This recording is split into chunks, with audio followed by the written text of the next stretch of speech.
Welcome to the New Island Embassy. This is what we have. This is some work, all my work that I've done about the imaginary island called New Island. Since around 1992, 93 I started the idea.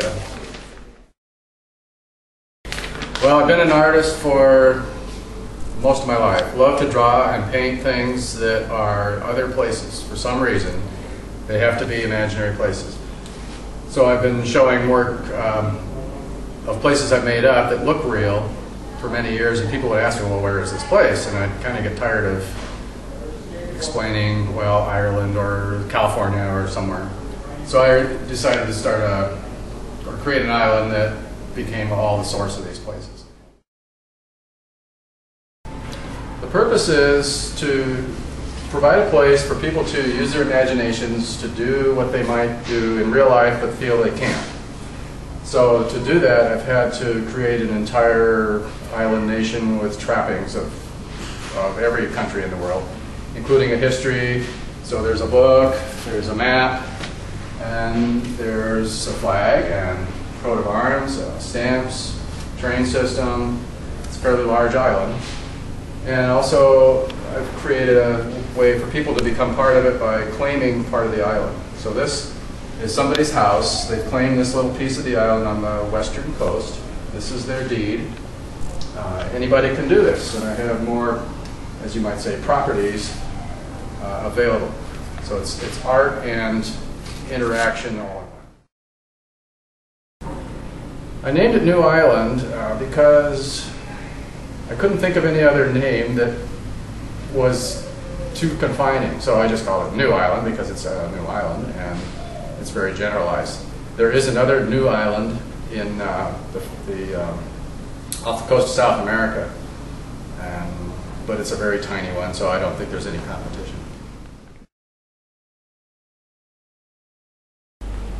Beyond pictures on the wall means that, okay, here's a painting on the wall.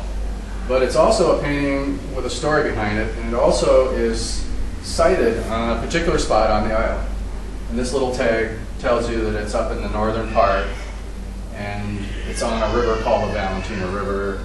And this woman, don't know her name, who's playing with the seaweed, lives in this house. She likes to sail, and she lives on the edge of this desert. Beyond that, the story's wide open. Every place in the world every beach has sand. So New Island is no different, and these little jars are samples of sand from beaches all around New Island. And this particular one is pointing to this little beach. I think it's Misawa Beach on the eastern coast of the island. So this is an artifact of the island. I'm selling land because the island is big. It's 12,000 square miles. And the paintings I've been doing are a lot of landscapes, including houses and beaches. And I thought, wouldn't it be fun if people could become part of the island by claiming a piece of it and getting a painting? And if they want, they can use their imagination and build their own house, or claim a site that already has a house built on it, like this one right here, this little house, is on this piece of land right here. So it's a concept thing. Well, New Island has a history like every place else. And it started when I decided, well, where will this island be, when I first began working on it. And I picked a spot in the Indian Ocean. And then I needed to research that area. So it turned out there were explorers that kind of missed the island in real life, except one named Bellingshausen. He discovered it and was Russian, claimed it for the Russians. And this is his map. So everything is tied to the maps are historical as well. And like Captain Cook, who explored New Zealand, Bellingshausen went all the way around the island, charted as much as he could in one trip, then went back home and said, we found an island. Later, the English residents of the island created this, or stole this larger map that the Russians surveyed. And so that's the explanation why these are in English, because the English stole them. And then the history grew from there. There were shipwrecked people from England and Ireland who were blown ashore in the early 1800s before the Russians found it. And then they got along okay with the Russians as much as could be reasonably imagined. And then the Russians left in 1992 when the Soviet Union collapsed, so it became just another independent country at that. I want to go to places where this could be used as a backdrop for a story. And I've done that a little bit with some of these paintings. This one's called Bird Point or the Peninsula, and I wrote a little short story involving a place called Bird Point on the island. It would be great if this could be used as a backstory, a backdrop for movies, TV series, anything that people can use their imagination and need a place to do it on.